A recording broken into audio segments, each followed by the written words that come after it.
বয়স বাড়ার সাথে সাথে আমাদের দুঃখটা কমে না, কিন্তু সহ্য করার ক্ষমতাটা বেড়ে গেছে। আগে যে ছোট্ট ছোট্ট বিষয়গুলোতে আমরা কষ্ট পেতাম, আজকের দিনে দাঁড়িয়ে সেই ছোট্ট ছোট্ট বিষয়গুলোতে আর কষ্ট পাই না, বরং সহ্য করতে শিখে গেছি। এই ছোট্ট ছোট্ট বিষয়গুলোতে কষ্ট পাওয়ার থেকে শুরু করে এই সহ্য করে নেওয়ার সফরটা নেহাতি কম ছিল না। এই সহ্য করার ক্ষমতাটা তৈরি হয়েছে কিন্তু বিভিন্ন রকম অভিজ্ঞতার সাক্ষীতে। বিভিন্ন রকম অভিজ্ঞতাই কিন্তু আমাকে এই সহ্য করার ক্ষমতাটা তৈরি করে দিয়েছে। তো এই সহ্য করার ক্ষমতাটা একটা লাইফে বা একটা সম্পর্কে কতটা ইম্পর্টেন্স আছে, সেটা আমরা অনেক সময় বুঝে উঠতে পারি না। সেই কারণেই আমাদের এই ধরো 18 থেকে 20 বছর, 22 বছর, 25 বছর, এই বয়সে একটা যে ঝোড়ো হাওয়া আমাদের জীবনে আসে, একটা নতুন অধ্যায় আমাদের জীবনের প্রায় প্রত্যেকেরই শুরু হয়। সেই সময় আমরা ওই অভিজ্ঞতাকে কেউ কাজে লাগাতে পারি, কেউ পারি না। যারা পারি তারা সেই সময়টাকে ওভারকাম করতে পারি, কিন্তু যারা পারি না তারা এই সময়টাকে ওভারকাম করা তো দূরের কথা, সেই জীবনের নতুন অধ্যায়টা নষ্ট হয়ে যায়। তো চলো আজকে জেনে নিই জীবনের ওই অধ্যায়টা বা যে সম্পর্কটা জীবনে নতুন করে আসে ওই সময়, সেই সম্পর্কটা নষ্ট হয়ে যাওয়ার কিছু কারণ।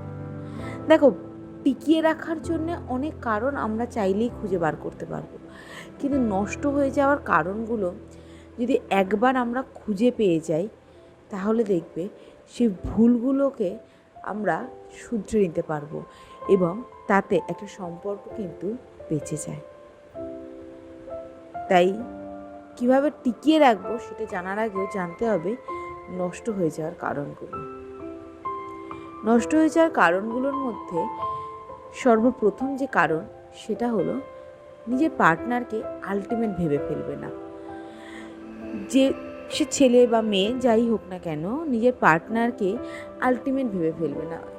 মানে তাকে পেয়ে তুমি সব পেয়ে গেছো, এই চিন্তাধারাগুলো নিজের মাথা থেকে বার করে দাও। কারণ কেউই কারোর লাইফে না আলটিমেট হতে পারে না। হ্যাঁ, আলটিমেট তুমি তখন তাকে ভাবতে পারো যখন সে তোমার লাইফে একটা পাকাপাকি জায়গা করে নেবে, কিন্তু প্রথম প্রথম ধরো এই 1 মাস 2 মাস 6 মাস তুমি প্রথমেই তাকে আলটিমেট ভেবে নিও না।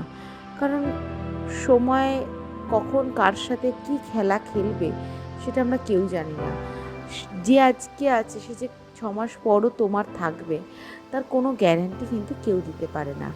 কিন্তু যদি তুমি তাকে আলটিমেট না ভেবে এটা মাথায় রাখো যে যদি সে 6 মাস পরে ছেড়ে দেয় বা তোমাদের সম্পর্কটা নষ্ট হয়ে যায়, তাহলে তুমি মেন্টালি স্ট্রং থাকবে, ভেঙে পড়বে না, কারণ এটাই হওয়ার ছিল। কিন্তু এই 6 মাসটা যেতে যেতে দেখবে এই সম্পর্কের যে টানাপোড়েনটা থাকবে, যে সম্পর্কের ভালোবাসা থাকবে, ভালো লাগা থাকবে, এই জার্নি, এই 6 মান্থের জার্নিটাতে তুমি অনেকটা ম্যাচিওর হয়ে গিয়েছো। এই তোমার ম্যাচিউরিটিটাই পরের 6 মাস তোমাকে ভালোভাবে টিকতে সাহায্য করবে, এবং এই করতে করতে দেখবে কখন সারাটা জীবন কেটে গেছে আমরা হয়তো বুঝতেই পারিনি। নাম্বার 1 এটাই, যে নিজের পার্টনারকে আলটিমেট ভাববে না। নাম্বার 2, দেখো আমরা প্রত্যেকেই চাই যে আমার পার্টনার কি করছে না করছে, সে সময় মতন খেয়েছে কি না, সে সময় মতন কাজে গেছে কি না, সময় মতন স্কুল কলেজ যে যাই হোক না কেন সেটা সে অ্যাটেন্ড করছে কি না। কিন্তু তার মানে এই নয় যে তাকে প্রতিনিয়ত ফোন করব, হোয়াটসঅ্যাপ করব, তাকে প্রতিনিয়ত জিজ্ঞেস করব তুমি খেয়েছো, তুমি ঘুমিয়েছো, তুমি অফিস গিয়েছো বা তুমি কলেজ গিয়েছো কি না। না, এটা সব সময় জিজ্ঞেস করব না। তার কিছুটা স্পেসের প্রয়োজন। আমি যদি তাকে সব সময় মনিটরিং করতে থাকি, তবে সে কিন্তু আমার উপরে বিরক্ত হয়ে যাবে, এবং একটা সম্পর্কে যদি বিরক্ত চলে আসে, তাহলে সেই সম্পর্ক টিকিয়ে রাখা বড় দায়। সেই সম্পর্ক আর টিকে থাকে না। তাই তাকে ভালোবাসি যেমন, তার কেয়ার করার দায়িত্বও যখন আমার, তখন এটা ভাবতে হবে সে কেয়ারটা যেন অতিরিক্ত না হয়, সে কেয়ারটা কেয়ারের মতনই যেন থাকে। তাহলে দেখবে একটা সম্পর্ক খুব খুব ভালোভাবে টিকে গিয়েছে, নষ্ট হবে না। কিন্তু যদি সেটা না হয়, একটা ভালোবাসা যদি বিরক্ত চলে আসে, সে সম্পর্ক কিন্তু নষ্ট হয়ে যাবে। আমার 3 নম্বর পয়েন্ট, দেখো লাইফে পার্টনার যেমন প্রয়োজন, সেই একইভাবে কিন্তু প্রয়োজন বন্ধু। আমরা অনেকেই আছি যারা একটা রিলেশনশিপে চলে গেলে নিজের বন্ধু বান্ধবদেরকে ভুলে যায়। বন্ধুর যে সার্কেলটা রয়েছে, সেই সার্কেলটাকে ছেড়ে চলে আসে। কিন্তু আমরা একটা কথা ভেবে দেখি না যে আজকে এই পার্টনারটা আমার হয়তো 1 মাস 2 মাস 5 মাস 6 মাস আগে তৈরি হয়েছে, কিন্তু বন্ধুত্বটা কারোর সাথে 5 বছর, কারোর সাথে 6 বছর, বা কারোর সাথে 10-15 বছর। এই বন্ধুত্বটা কি আগে, নাকি এই সম্পর্কটা? অবশ্যই সম্পর্কের ইম্পর্টেন্স আমার কাছে অনেক, কিন্তু বন্ধুত্বের ইম্পর্টেন্স তার থেকেও বেশি। কারণ যদি আজ বাদে কাল এই সম্পর্কটাই আমাকে সব থেকে বেশি দুঃখ দেয়, তখন ওই বন্ধুটাই আমার লাইফে সব থেকে বড় স্ট্রেংথ হবে। আমাকে সেই ট্রমা থেকে বের করে আনার জন্যে বন্ধুরাই কিন্তু জান প্রাণ লড়িয়ে দেবে। কিন্তু আমি যদি নিজের পার্টনারের সাথে থাকতে থাকতে নিজের বন্ধুদেরকেই ভুলে যাই, তাহলে কিন্তু বন্ধুরা যেমন তোমার থেকে মুখ ফিরিয়ে নেবে, সেই রকমই যদি সেই সম্পর্কটা নষ্ট হয়ে যায়, তখন কিন্তু বন্ধুরা তোমার পাশে আর দাঁড়াবে না। তো নিজের লাইফে পার্টনারকে ঠিক ততটাই ইম্পর্টেন্স দাও যতটা তার প্রয়োজন। তার বাইরে গিয়ে অতিরিক্ত ইম্পর্টেন্স দিও না। যে ইম্পর্টেন্সটা অন্য কাউকে দেওয়ার কথা, সেটা পার্টনারকে দিও না। অন্য কারোর ইম্পর্টেন্স অন্য কাউকেই দাও। এতে দেখবে সম্পর্কটা ভালোভাবে টিকে গেছে, সুন্দরভাবে স্মুথভাবে চলছে। নাম্বার 4, এটা এই 4 নম্বর পয়েন্টটা আমি ছেলেদের উদ্দেশ্যেই বলছি। তার কারণ এটা বেশিরভাগ টাইমটা ছেলেরা করে, সেটা হচ্ছে প্যাম্পার করা। একটা রিলেশনশিপে গার্লফ্রেন্ডকে ঠিক ততটাই প্যাম্পার করা দরকার যতটা সে ডিজার্ভ করে। অনেকেই আছে যারা গার্লফ্রেন্ড একবার পেয়ে গেছি এটা ভেবেই তাকে যথেষ্ট বেশি প্যাম্পার করে।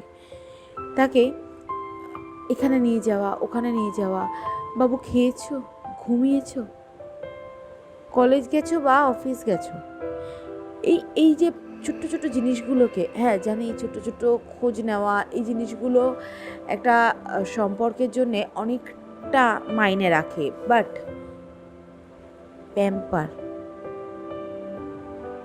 এই জিনিসটা না একটা সম্পর্ক নষ্ট করে দিতে পারে। যতটুকু প্রয়োজন তাকে ততটুকুই প্যাম্পার করো।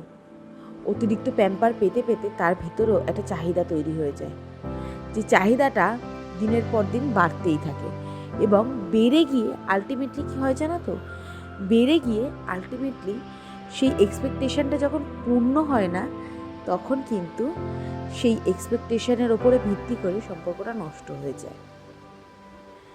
তাই প্যাম্পার ততটাই করো যতটুকু তার প্রয়োজন, যতটুকু সে তোমাকে দিতে পারবে এবং তুমি তাকে দিতে পারবে।